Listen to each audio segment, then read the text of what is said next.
देखिए हमारी इंडस्ट्री में ये है कि फजूल की बदनाम है। हर प्रोफेशन में हर किस्म के लोग होते हैं, बट अगर आप अपना काम कर रहे हैं और आप सोशल लिमिट्स रख रहे हैं तो आपको कोई ज़बरदस्ती तो आके आपसे कोई गलत बात नहीं करेगा and they will be respecting you. जैसे एक आर्टिस्ट के लिए कैनवस होता है, वो अपना टाइम लगाता है। ब्राइडल्स मेरे लिए कैनवस होता है। फैशन में मैंने बैचलर्स किया, टेक्सटाइल्स में मेरा फोकस था। 2011 में मैंने अपना फर्स्ट शो किया फॉर FPW। रिसेंटली आपदा परवीन की एक वीडियो के लिए उनका आउटफिट डिज़ाइन किया, जिसके लिए मैं काफ़ी एक्साइटेड थी। वो तो कमाल बंदी है। मैंने बख्तावर भुट्टो का ब्राइडल डिज़ाइन किया था। That was very exciting. लोग समझते हैं कि जी फैशन इंडस्ट्री बड़ी ग्लैमरस है, तो 95% मैं आपको कहूँगी is hard labour and 5% is your glamour, be it your social media, be it your online, be it your management, be it your production. वो चीज़ें बनाती हैं ब्रांड।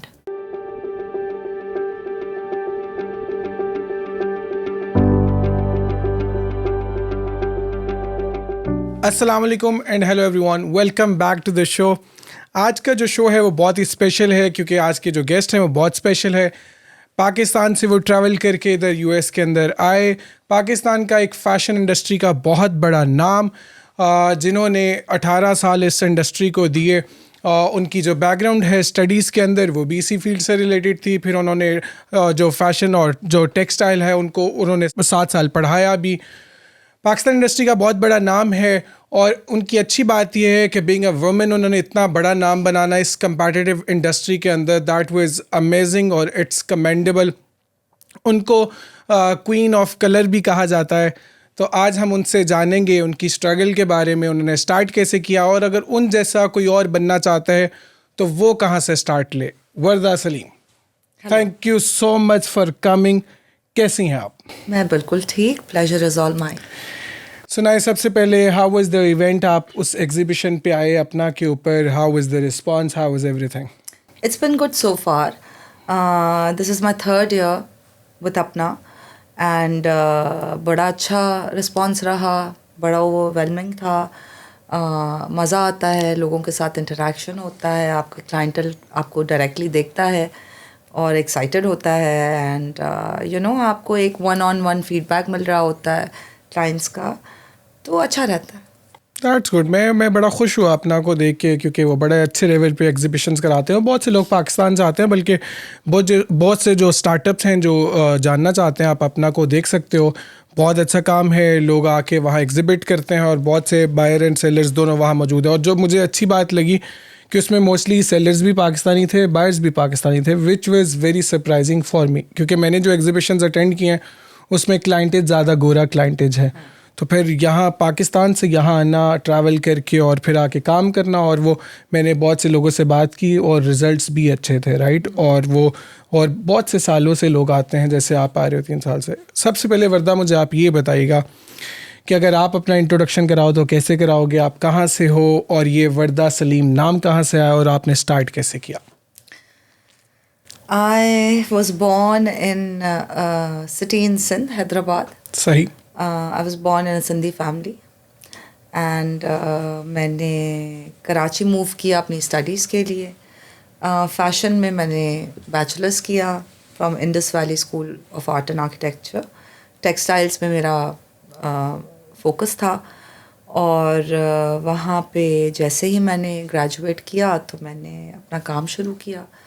साल के बाद मैंने इंडस वैली में ही पढ़ाना शुरू किया, टेक्सटाइल्स पढ़ाती थी और अपना काम भी साथ साथ करती थी। बहुत ही छोटे लेवल से स्टार्ट किया था, ब्लॉक प्रिंटेड लाइन निकाली थी और वो काम करती थी। काम ग्रो होता गया, फिर मुझे इतना वक्त नहीं होता था कि मैं वो टीचिंग भी कर सकूं और अपना काम भी कर सकूं, तो फिर मैंने अपने आवर्स कम कर लिए। फिर मैं थीसिस एडवाइज़र रही 3 साल, वो किया। फिर लगा कि अब ये भी मुश्किल है, तो बस फिर पूरा अपने काम पे फोकस किया बिकॉज काम बढ़ता गया। 2011 में मैंने अपना फर्स्ट शो किया फॉर FPW। मेरी लॉन्च हुई 2011 में पहली दफ़ा। सही। तो that's how I started off with small exhibitions. पहले एग्जिबिशंस करती थी, बहुत छोटे लेवल पे स्टार्ट किया और फिर काम आगे बढ़ता गया और we are where we are today. अच्छा, ये बहुत लंबा सफ़र है जो आपने बहुत प्यार से और आसानी से बता दिया। और लोगों, क्योंकि हम नॉर्मली जब किसी को भी देखते हैं तो हम उसके करंट को देखते हैं कि भाई अब इतना बड़ा नाम है, लेकिन जो स्ट्रगल है, जो इतने ज़्यादा साल आपने गुजारे उसमें, जिसमें आपको बहुत से हार्डशिप्स आए होंगे, बहुत सी रिजेक्शंस मिली होंगी, सबसे पहले मैं उसके बारे में बात करना चाहूँगा कि जब आप स्टार्ट किया तो ऑब्वियसली आपको भी बहुत से स्टार्टअप्स की तरह प्रॉब्लम्स आए होंगे।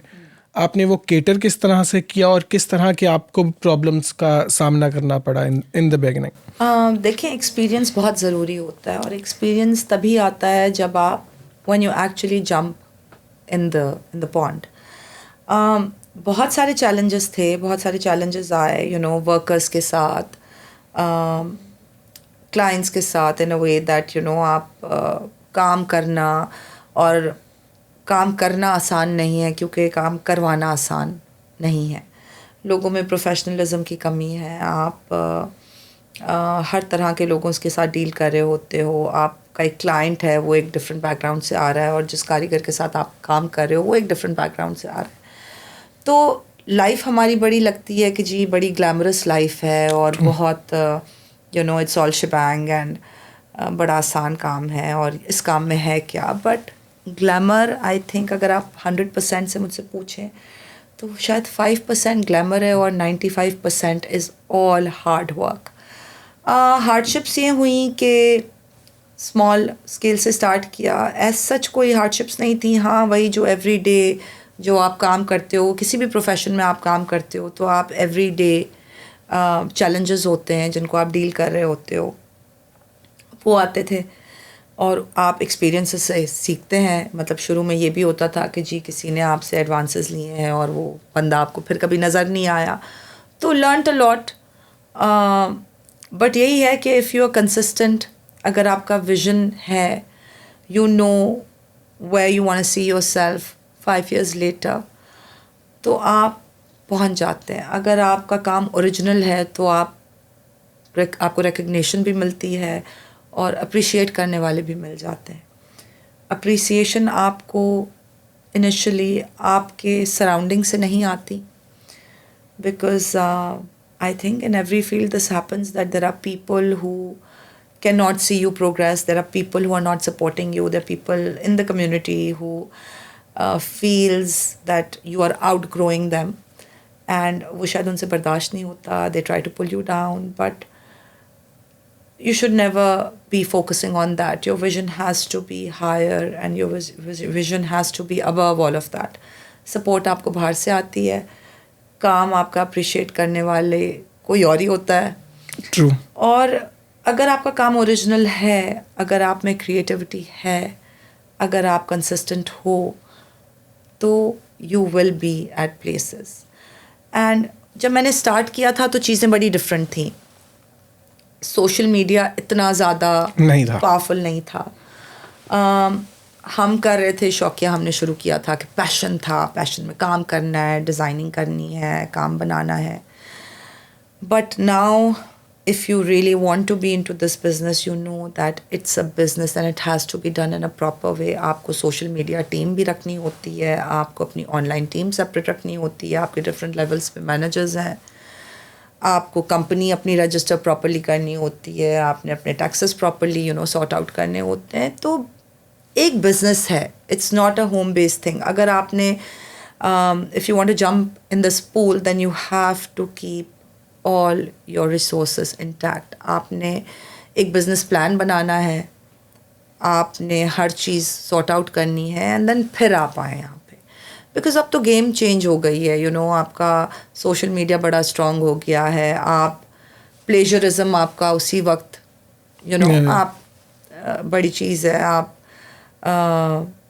If you original, then you will get appreciation, you will get somewhere.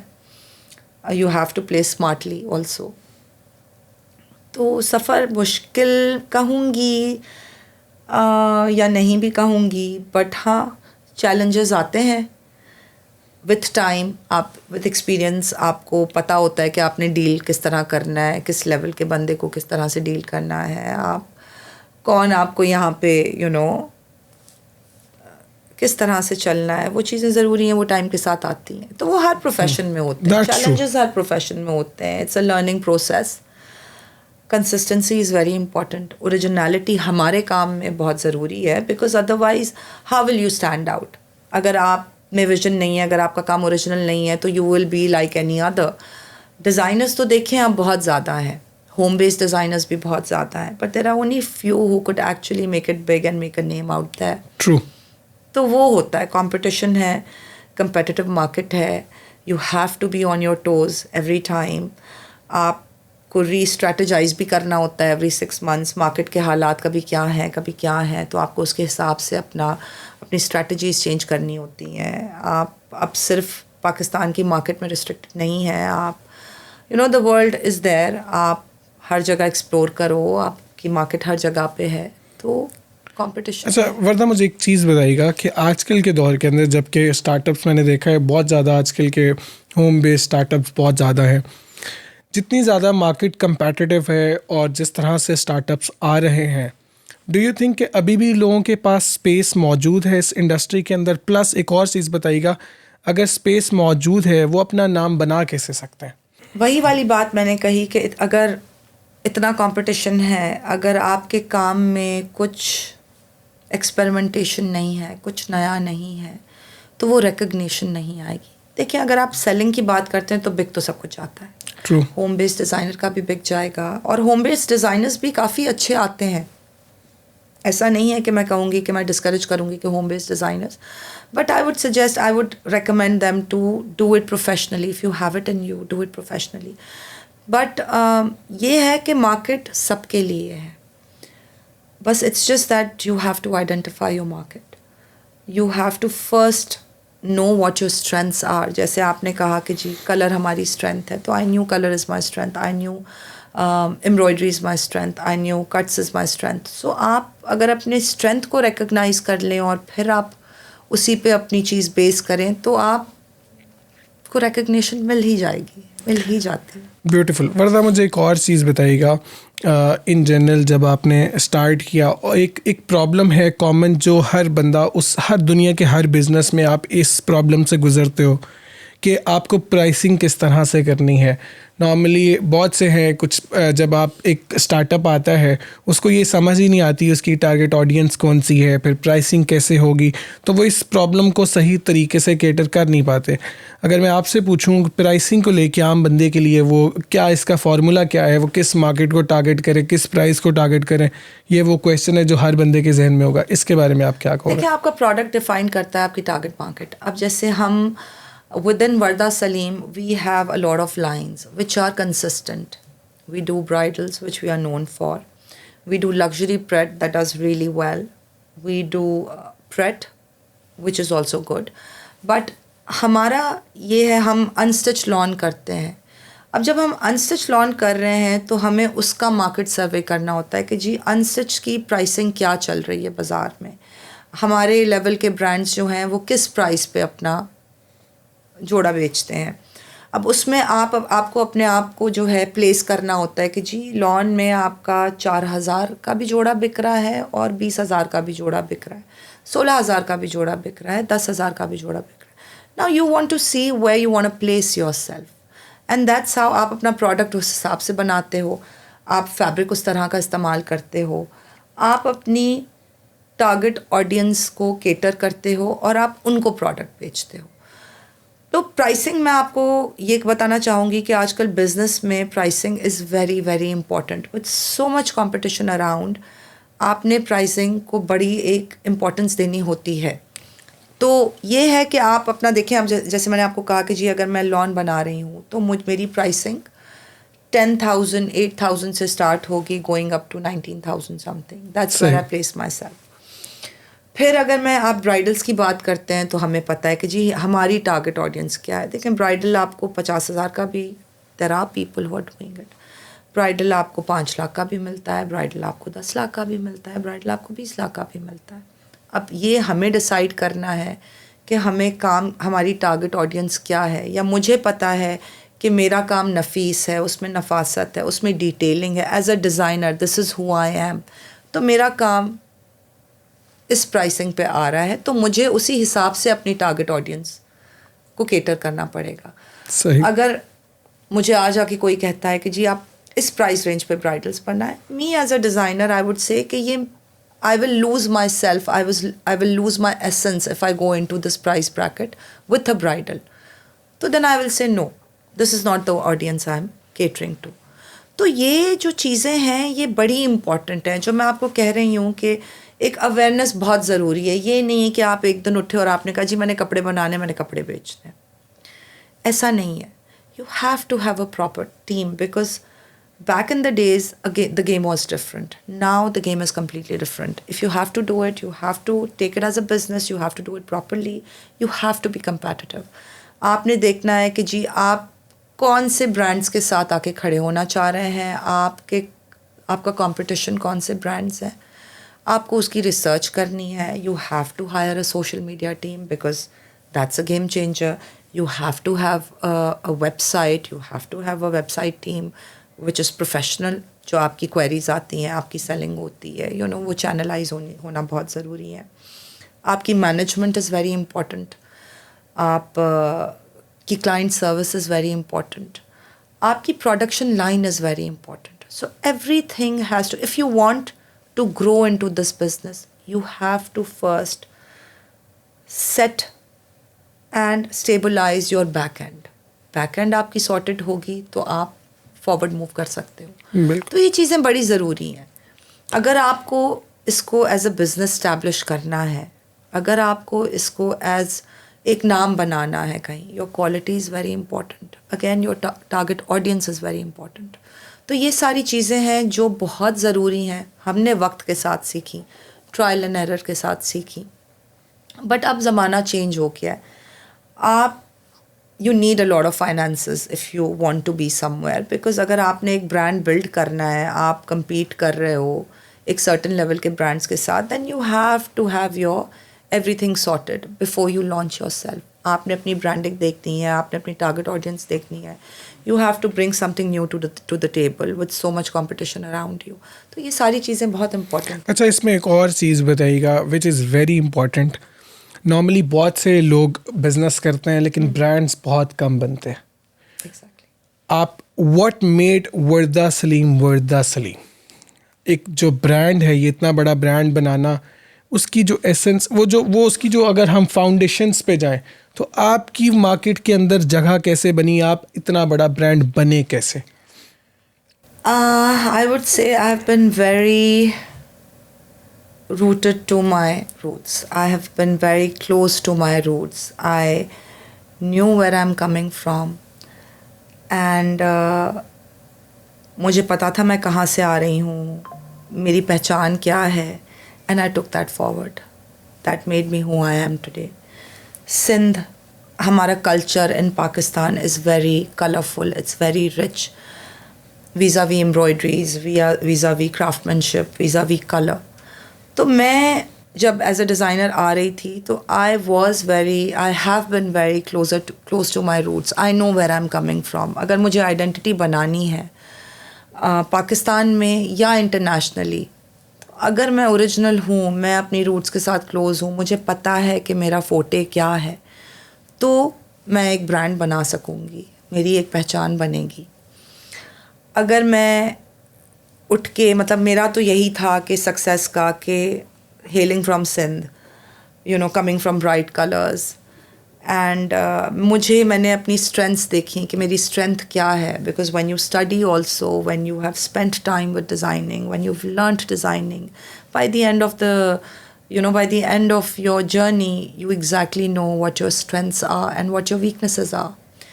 So you pick up on your strengths, you see what you enjoy, you see what you're passionate about. If you hold on to that, you do make an identity.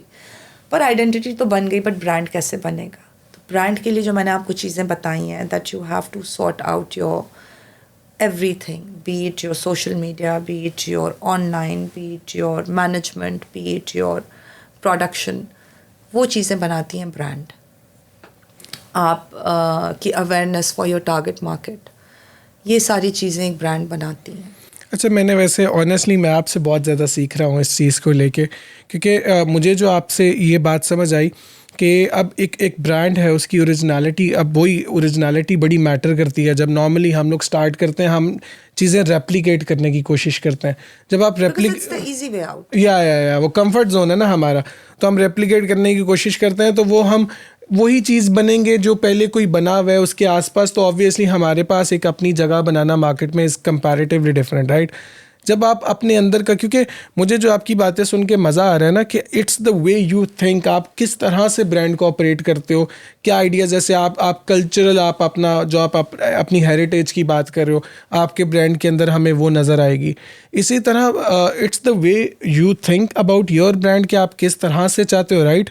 कि आप कैसे, अगर लोग आपके brand का जिक्र करें, किन लफ्ज़ों में करें, किस जगह पे करें, इसके लिए बहुत ज़्यादा रिसर्च चाहिए, जो मुझे आपकी बातों से लग रही है। अब देखिए, inspiration is one thing, like I said कि I get inspired by the colourfulness of a culture and the richness of a culture. Beautiful. I am targeting to a modern market. So that culture, that heritage, that color will show, but in my own style, in a very original Varda Salim style, which is quirky, which is traditional also at the same time. When I take it on to bridals, it's traditional, it's fun. When I take it on to my Western pieces, then it's quirky, it becomes quirky. So, I know how I am maneuvering my inspiration. अब अगर आप मेरी RAM की collections देखें तो आपको एक बहुत ही यूथफुल यंग ब्रांड नज़र आएगा, जो कि जी आपको क्वर्की नज़र आएगा, आपको कलरफुल नज़र आएगा, आपको बड़ा एक इंटरनेशनल ब्रांड नज़र आएगा। जब आप मेरी रैम की ब्राइडल कलेक्शंस देखते हो तो उसमें सेंसिबिलिटी, कलर, इंस्पिरेशन वही होती है, बट वो उसमें ट्रेडिशनल आपको थोड़ा सा ज़्यादा the silhouettes and everything, you will see that, but in every collection, in every line, you will see Varda Salim, and that's how a brand is built. The same way आप Versace देख लें, आप Dior देख लें, आप Gucci देख लें, इनकी पहचान है because they know what they are doing. They are Versace की आप prints देखें तो आप कोई भी print देखें हम कहेंगे oh this is Versace inspired. Why? Because you see that signature style again and again and again, done into different collections, done in different ways. So if you, as a designer, if you don't identify yourself as who you are, as what you like, as how you represent yourself and what you're passionate about, then you will never be able to make a brand which is significant. पर यहाँ से मुझे आपने इतने ज़्यादा brands के नाम लिए, मेरे जहन में एक सवाल है और आप, मुझे लगता है आप इसका सही जवाब दे सकते हो। जितने बड़े ब्रांड्स आपने नाम लिए, वाई नॉट कि कोई ऐसा ब्रांड आज तक पाकिस्तान से निकला हो जो इस लेवल का हो कि इंटरनेशनली लोग उसको रिकग्नाइज़ भी करें और उसको ख़रीदें भी, और इसी तरह लोग उस ब्रांड को लेके, वो कह लो कि उसकी वो शौक़ हो लोगों को, वो आज तक क्यों नहीं हो पाया? What do you think? हैं, ऐसे हैं, बट अब मैं अगर बात करूं तो बट पाकिस्तान में जैसे अगर आप इंडिया को देख लें तो there is a lot of policies that actually build brands. They help, they create ease for the designers to kind of progress. The government helps the designers. मतलब उनकी इस तरह की चीज़ें होती हैं कि उसको इंडस्ट्री को फ्लरिश करने में गवर्नमेंट का बड़ा हाथ सपोर्ट करती है। तो पाकिस्तान में आई डोंट थिंक कि इस तरह का सपोर्ट है। TDAP है, TDAP बहुत सपोर्ट करता है डिज़ाइनर्स को, इंटरनेशनली लेके जाता है डिफरेंट प्लेटफॉर्म्स पे। I have done shows with TDAP in India, I have done several shows with TDAP. तो उसमें ये है कि जी वो आपको इदारा सपोर्ट कर रहा है, उससे भी काफ़ी रिकग्निशन मिलती है, बट वो उस लेवल पे नहीं हो रहा होता। दूसरी बात ये कि नहीं, ये बात सही नहीं है। There are few brands which have made it to the international level. आप खाड़ी देख लें, खाड़ी का स्टोर लंदन में भी है, खाड़ी का स्टोर मैनचेस्टर में भी है। खाड़ी has made it big and it's a pride for all of us. True. अब फराज मनान को देख लें, अभी आपके जो भी देखें आप तो बॉलीवुड में people are wearing him. Yeah. It's a pride for all of us. हमारे यहाँ ये है कि जी खुश हूँ, somebody went up there, somebody went out there, उसमें भी आपकी PR कंपनीज, आपकी वो सारी चीज़ें, if you met the right people, if you done it right, if you have a vision, तो आप पहुंच जाते हो. बट पाकिस्तान में मुश्किल इसलिए है because everything you have to done it on your own. वो एक गवर्नमेंट का सपोर्ट सिस्टम नहीं प्लस है. आई गेस मुझे पर्सनली लगता है वर्दा कि इसमें हमारी जो पर्सनल इनसिक्योरिटीज़ है ना वो भी आगे आ जाती हैं. कि नॉर्मली जैसे हमारे लोग जब काम करते हैं तो हमें जितना अप्रिशिएट करना चाहिए उतना नहीं करते. उसकी बहुत सी वजह मुझे ये भी लगती है कि हम लोग अपने काम को लेके ही बहुत ज़्यादा इनसिक्योर होते हैं. जब आपने एक आपके काम के अंदर जब ओरिजिनलिटी होती है, जब आपको पता है कि यार ये चीज़ रेप्लिकेट की ही नहीं जा सकती, जब आप अपने स्किल्स को ट्रस्ट करते हो, तो फिर आप बड़े खुले दिल से लोगों को सपोर्ट करोगे, राइट. लेकिन जब आप थोड़ा सा उन चीज़ों को लेके इनसिक्योर होते हो तो आप उस तरह से सपोर्टिव नहीं होते. जैसे हम ये ऑफ द रिकॉर्ड हमने कितनी डिस्कशन की कि हम जो बहुत ज़्यादा बार्गेन करते हैं जब हम दूसरे जो डिफरेंट जो इंटरनेशनल ब्रांड्स को पहनते हैं, हम जो प्राइस होती है उसको पे भी करते हैं. लेकिन जब हम बात आती है अपने लोगों की, जबकि मुझे लगता है कि वो उससे ऊपर हमें खुशी खुशी पे करना चाहिए, इन अ सेंस कि यार हमारे अपने लोग इतना इतना खूबसूरत काम कर रहे हैं. तो उसमें आके हम लोग आई गेस उसमें उतना ज़्यादा सपोर्टिव नहीं होते. What do you think? हाँ, ये है. मैं ये नहीं कहूँगी कि आके ज़्यादा पे करें, बट मैं ये कहूँगी कि रिस्पेक्ट करें. ट्रू. रिस्पेक्ट करें. If you don't respect your own people, if you don't respect your own artist, your own designers, then आप थोड़ा सा वो अनकंफर्टेबल हो जाता है. बट देखिए, ब्रांड्स बन रहे हैं, विजन है, पीपल आर ट्राइंग. वही वाली बात कि जो आपने इनसिक्योरिटीज़ की बात की कि अगर मैं ओरिजिनल नहीं हूँ, अगर मुझे अपने काम पे ख़ुद कॉन्फिडेंस नहीं है और मैं इनसिक्योर हूँ, तो मैं उसको इंटरनेशनली कैसे लेके जाऊँ? True. Because tomorrow I don't want to be said that, oh, her work is like hers, or his work is like that. You have to make a brand which signifies your own signature style. And if you do not have that style, you will be nowhere on the map. तो ये भी बड़ा ज़रूरी है. पर हाँ, insecurities हैं. आपके अपने लोग आपको सपोर्ट नहीं करते. जैसे आपने कहा कि भाई इंटरनेशनली डिज़ाइनर्स आते हैं, इसी मार्केट में आते हैं, तो why would the same people be bargaining with you or would try to bargain with you when they are going to different brands and buying everything which is maybe 4 times the price without saying anything? So वो respect भी नहीं है, I think. कुछ लोगों में. True. अच्छा वर्दा, मुझे एक और चीज़ बताइएगा. Being a women Pakistan industry के अंदर, how tough it was to make your name over there. और ये इसलिए भी पूछ रहा हूँ कि बहुत सी ख़वातीन हैं जिनका एक्सक्यूज़ भी है, मतलब मैं आई रिस्पेक्ट देयर कंसर्न्स और वो सही भी कह रहे होंगे, लेकिन बहुत से लोग ऐसे हैं कि वो इस वजह से भी काम नहीं करते कि शायद इंडस्ट्री बहुत टफ़ है, स्पेस नहीं है वगैरह वगैरह. सबसे पहले तो मुझे ये बताइएगा कि how the industry treated you, because आप ख़ातून थी और उसमें बहुत से, क्योंकि मुझे पता है कि हम थोड़े इनसिक्योर भी हो जाते हैं बंदे जब एक बंदी एक जगह पे आके इतना बड़ा नाम बनाती है. तो इंडस्ट्री ने आपको कैसे ट्रीट किया, और जो आने वाली जो ख़वातीन हैं आप उनको किस तरह से इस इश्यूज़ को एड्रेस करती हैं, उसमें आपकी क्या राय है पर्सनल? देखिए, family support is very important. Being a woman, I was blessed that my mother really supported me and she really encouraged me, and she said that you have it in you and you go out there and we are with you. My brothers have been very supportive of where I am and what I do. मेरा बड़ा जो भाई है, he joined me when I started off, I think 6 years 7 years down the road. He also joined me. He's my partner in my business. तो मुझे family support है. आई have bin blessed कि मुझे उस तरह के इश्यूज़ नहीं हुए. और जहाँ तक इंडस्ट्री की बात है, तो वही वाली बात है कि जैसे मैं आपको एक्सपीरियंस बताऊंगी कि मेरा पहला फ़ैशन शो था FPW के लिए. मैं बहुत नर्वस थी, ज़ाहिर है, goose bumps and all of that, which is very important for a designer also. वो था जब कपड़े रैम्प पे गए तो 1 मिनट का सन्नाटा था. And I didn't know what was happening there. जब मॉडल्स वॉक करके वापस आए और जब मैं रैम्प पे गई तो स्टैंडिंग ओवेशन मिली. अच्छा. Yeah, and I was just like, oh my God, what just happened. तो वही वाली बात, काम अच्छा है तो you will get respect from the industry. People will respect you, people will respect your work. तो and industry will welcome you. तो ऐसी कोई हार्डशिप्स नहीं है.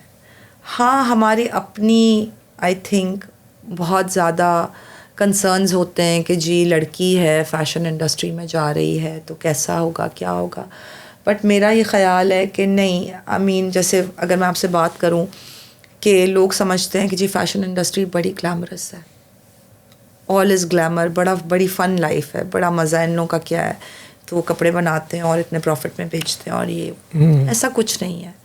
अगर आप मुझसे पूछें, आप किसी से भी पूछें, और आप इसको, अगर मैं आपको 100% से बोलूं कि जी ग्लैमर कितना है और मेहनत कितनी है और हार्ड लेबर कितना है, तो 95% मैं आपको कहूँगी इज़ हार्ड लेबर एंड मज़दूरों वाली ज़िंदगी, and 5% is your glamour that you see on social media. That is actually true. तो मेहनत बहुत ज़्यादा है, और आप वो चीज़ है, अगर एक लड़की स्ट्रांग है, अगर उसको फैमिली सिस्टम मतलब उसको सपोर्ट है तो वो कर जाती है.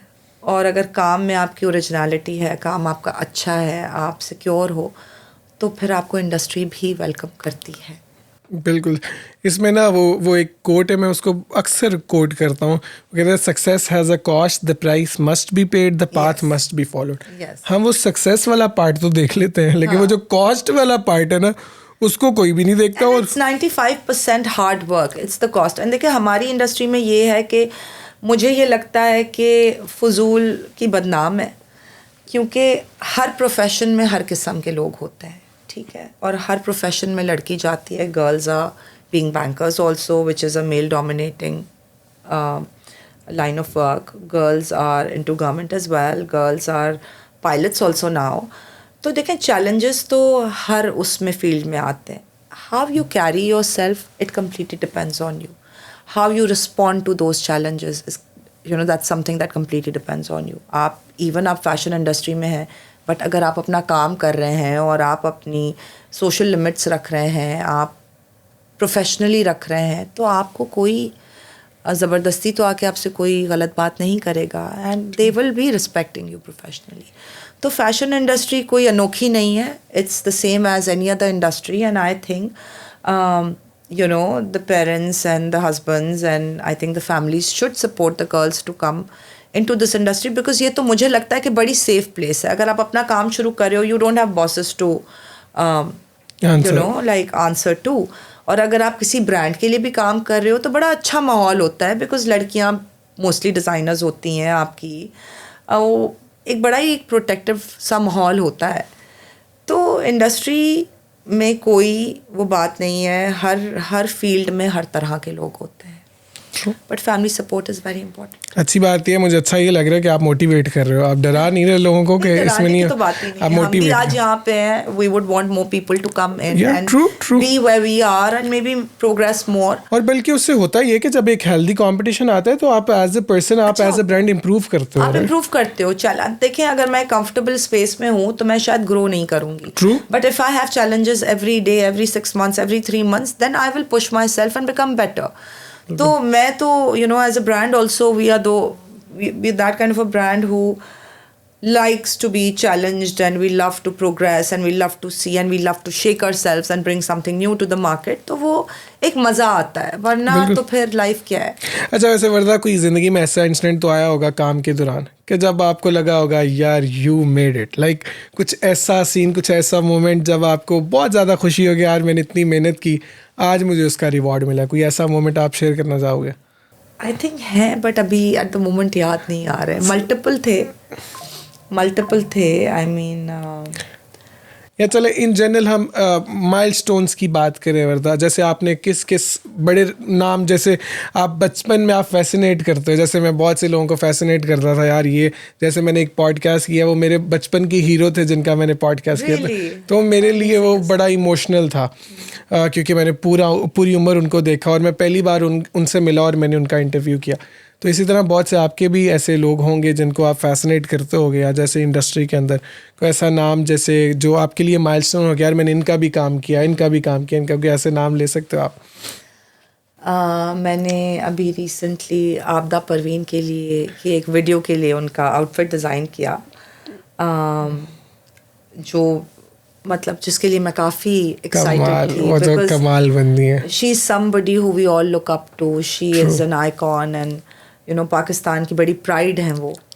एंड मैं बड़ी इंस्पायर्ड हूँ उनके म्यूज़िक से, उनके कलाम से. तो उनके लिए अभी मैंने रिसेंटली उनकी एक म्यूज़िक वीडियो थी जिसके मैंने उनके लिए कपड़े बनाए थे. वो उस पर बड़ी खुशी हुई. मैंने बख्तावर भुट्टो का ब्राइडल डिज़ाइन किया था. That was very exciting. I mean I think I felt that excitement after a certain period of time where I was actually creating that bridal. और मुझे मज़ा इसलिए आया वो करने में that she had faith in me, she trusted me completely and it was a bespoke piece, customized था. उन्होंने काम देखा हुआ था लेकिन उन्होंने जोड़ा नहीं देखा था. We did sketches for her, she liked something and उसमें हमने जब वो क्रिएट करना शुरू किया तो वो बड़े एक दिल से एक stitch, you know, because when the client sort of put you know they put their trust on you, that's why you challenge yourself and you want to make it even better.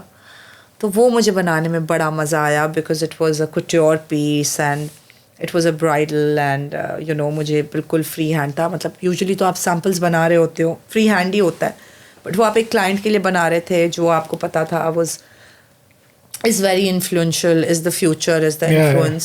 So, and you know that client was also like had faith in you, had trust in you and had left everything on you. तो वो मुझे बनाने में बड़ा मज़ा आया and that was also one of the milestone. फिर recently मैंने उष्णा शाह के लिए उनका bridal design किया. She's a friend, I know her, she's part of the industry as well and उसकी भी you know certain requirements थी, certain चीज़ें थी, you know.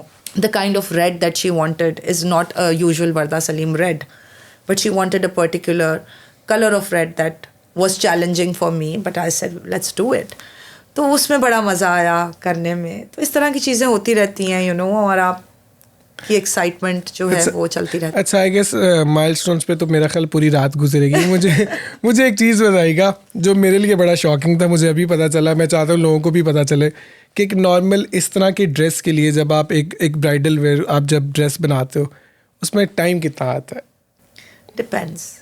नॉर्मली मैक्सिमम कोई टाइम वैसे मुझे वो आपने जो बताया था मेरे लिए वो शॉकिंग था कि इतना, क्योंकि डिटेल्स बहुत ज़्यादा थी ना. तो मैंने आपसे पूछा कि यार इतनी ज़्यादा डिटेल्स तो इसको टाइम कितना लगता है? क्योंकि अब नॉर्मली हम लोग महंगा सस्ता एम ही बोल देते हैं ना कि यार ये महंगा है, ये सस्ता है, कुछ भी, लेकिन वो it's all about the details. तो नॉर्मली टाइम कितना लगता है? जैसे यहाँ अभी तक का सबसे ज़्यादा टाइम किसको लगा? देखिए नकाश, मेरे ना काम में नफासत बहुत ज़्यादा है. I don't compromise on the quality, specially when we are doing the bridals. वो मेरे लिए कैनवस है. जैसे एक आर्टिस्ट के लिए कैनवस होता है, वो अपना टाइम लगाता है, वो अपना विजन वहाँ पे क्रिएट कर रहा होता है. तो ब्राइडल्स मेरे लिए कैनवस होता है, यू नो, जहाँ पे I want to do what I want to do. तो बहुत टाइम कंज्यूमिंग होता है बिकॉज एक एक टांका, एक एक स्टिच जब वो सैम्पलिंग हो रही होती है तो वो मैं बैठ के करा रही होती हूँ बिकॉज वो आपका एक सैम्पल पीस होता है. तो मैं उसमें बड़ी क्रिएटिविटी करती हूँ और लोग कहते हैं अच्छा जी महंगा है या क्या है, बट जो लोग काम जानते हैं उनको पता है ये काम क्या है. यू नो, आपको मार्केट में बहुत सारी चीज़ें नज़र आएंगी जो कि हेड टू टो भरे हुए ब्राइडल्स या शरारे हैं और वो उनकी आप प्राइजेस देखेंगे तो आप कहेंगे कि जी ये ब्रांड तो इतना भरा हुआ विद होल टेल इतने का दे रहा है एंड आप इतने का. उस काम में फ़र्क है, उसकी क्वालिटी में फ़र्क है, उसकी नफासत में फ़र्क है. तो टाइम लगता है, हमारे ब्राइडल्स में टाइम लगता है. और अगर मैं बेसिक ब्राइडल की बात करूं तो अगर एक टीम बैठी है उस पर 8-10 लोगों की तो वो बेसिक ब्राइडल भी आपका 1 महीना 1.5 महीना सिर्फ काम पे लगता है. उससे पहले भी एक प्रोसेस होता है, आपका कपड़ा होता है, आपकी डाइंग होती है, यू नो, आपकी ये सारी चीज़ें हो रही होती हैं. वो जब प्रोडक्शन लाइनअप होता है तो वो जोड़ा जाता है. तो डिपेंड, 1 महीना 2 महीना 3 महीना 4 महीने वाले भी ब्राइडल्स होते हैं जिसमें एक बंदा काम नहीं कर रहा होता but multiple people are working together. So time consuming. ये सवाल सिर्फ मैंने इसलिए पूछा कि लोगों को इस चीज़ का आइडिया हो कि काम कितना ज़्यादा होता है. मैंने सिर्फ, चूँकि मैंने आज पहली बार ये डिटेल्स देखे तो मैं इसलिए जानना चाहता था कि ताकि लोगों को भी पता चले.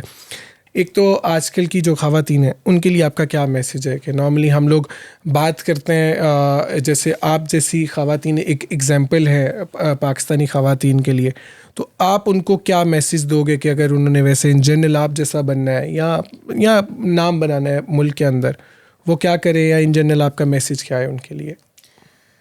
देखिए, मैं तो यही कहूँगी कि believe in yourself and don't get scared to fly. अपना सपोर्ट सिस्टम रखें, अपनी फैमिली को रखें और अपने ड्रीम्स पे बिलीव करें. There is no stopping. ज़रूर आगे बढ़ें. देखिए, डर के बैठने से तो कुछ नहीं होता, एक जगह पे बैठने से भी कुछ नहीं होता. आप हरकत करोगे तो बरकत होगी. And B original. एंड अगर आपको लगता है कि आप में वो चीज़ है तो आप ज़रूर करें, बिकॉज़ अगर आप में वो चीज़ है तो आपको रिकग्निशन ज़रूर मिलेगी. ब्यूटीफुल. एक और बिल्कुल काम करें, क्यों ना करें, आगे बढ़ें, दूसरों को सपोर्ट करें, नीयत साफ़ रखें. आपका रिस्क आपका है, कोई नहीं लेगा आपसे. तो सपोर्टिव होना चाहिए. You know, a woman should always support another woman. And ये बहुत ज़रूरी है और बिल्कुल आगे बढ़ना चाहिए. और एक और चीज़ मुझे बताइएगा, एक मैसेज चाहिए मुझे. जो आजकल स्टार्टअप्स आते हैं, बहुत से होम बेस्ड स्टार्टअप्स हैं, आप उनके लिए कोई मैसेज देना चाहो जिससे वो इम्प्रूव कर सकें समहाउ या मार्केट के अंदर एक्सेल कर सकें? देखिए, मैं यही कहूँगी, अगेन आइडेंटिफाई करें आपकी स्ट्रेंथ्स क्या हैं. अपनी टारगेट ऑडियंस, अपनी टारगेट मार्केट आइडेंटिफाई करें. Before you jump in the pool you should be prepared for a dive. ये चीज़ बहुत ज़रूरी है. ऐसे नहीं कि जी उठ गए और आपको पता ही नहीं चल रहा, आज आपने ये बना लिया, कल आपने ये बना लिया, फिर आपने परसों किसी और से इंस्पायर होकर कुछ और बना लिया, फिर आपने किसी और का अच्छा ये चल रहा है तो चलो मैं इस तरह का कुछ. ऐसे नहीं होता. फोकस होना चाहिए. यू नो, आपको पता होना चाहिए आप क्या कर रहे हो. वो चीज़ें बहुत ज़रूरी हैं. आप अपने फाइनेंसेस सॉर्ट आउट करें, आप अपनी कंपनी रजिस्टर करें, आप अपनी सोशल मीडिया टीम, अपनी टीम्स हायर करें, आप अपना बैक एंड सॉर्टेड रखें और फिर आगे बढ़ें. वही वाली बात है ना, वॉर पे जाने से पहले if you don't have enough you know material to go on a war, I mean how would you conquer. So ये बहुत ज़रूरी है. एक और आखिरी छोटा सा मुझे किसी ने पूछा था आपसे पूछने के लिए कि इन जनरल आप जो हमारी मार्केट है ओवरऑल पूरे पाकिस्तान या जो करंट सिनेरियो है उसके अंदर जो यूथ है which is 63% of the population, उनके लिए कोई एक मैसेज आजकल की यूथ के लिए, शॉर्ट सा कोई message, short sweet and cute. Don't look for shortcuts. Work the right way. Believe in yourself. There's a place for everybody out there. And you must try. Beautiful. मेरे आज के podcast से बहुत से टेक हैं जिनमें से अगर मैं इन शॉर्ट बताऊं तो consistency is very important. Plus आप जब कोई भी काम करते हो, हम लोग उसके नेगेटिव स्टार्ट के अंदर बहुत ज़्यादा सोच के बहुत से काम शुरू ही नहीं करते.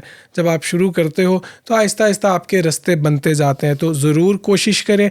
हर इंसान अगर कोशिश करे, मेहनत करे ईमानदारी से और एक दूसरे को सपोर्ट करे, अप्रिशिएट करे, तो बहुत सी चीज़ें बेहतर हो सकती हैं. और मेरा दोस्तों के लिए मैसेज ये है कि एक दूसरे को अप्रिशिएट करना सीखें. हम लोग, मुझे लगता है, जितना ज़्यादा खुल के क्रिटिसाइज़ करते हैं एक दूसरे को, उतना ज़्यादा जब अप्रिशिएट करने की बारी आती है तो उतना ज़्यादा अप्रिशिएट नहीं करते. लेकिन शायद आपके चंद एक लफ्ज़ किसी का करियर या किसी की ज़िंदगी बना सकते हैं, तो उसमें कंजूसी ना किया करें. प्लस अगर आपके ख्वाब बड़े हों, आप मेहनत करो ईमानदारी के साथ, दानतदारी से काम करो, आप डिसिप्लिन्ड हो, आप कंसिस्टेंट हो, तो आप कोई भी ख्वाब दुनिया का अचीव कर सकते हो. Am I right? 100%. Thank you so much Varda Salim, आपका आने के लिए बहुत मज़ा आया. बहुत ज़्यादा बातें करनी थी लेकिन हमें पता है हमारे पास टाइम कम है. Thank you so much for coming और it was pleasure having you. Pleasure is all mine as well. Thank you. और thank you guys, keep watching. और आपके जहन में कोई सवाल हो तो ज़रूर पूछिएगा, लाइक, कमेंट और शेयर भी कीजिएगा. आपका कोई शो के लिए कोई मैसेज है, हमारे शो के लिए कुछ?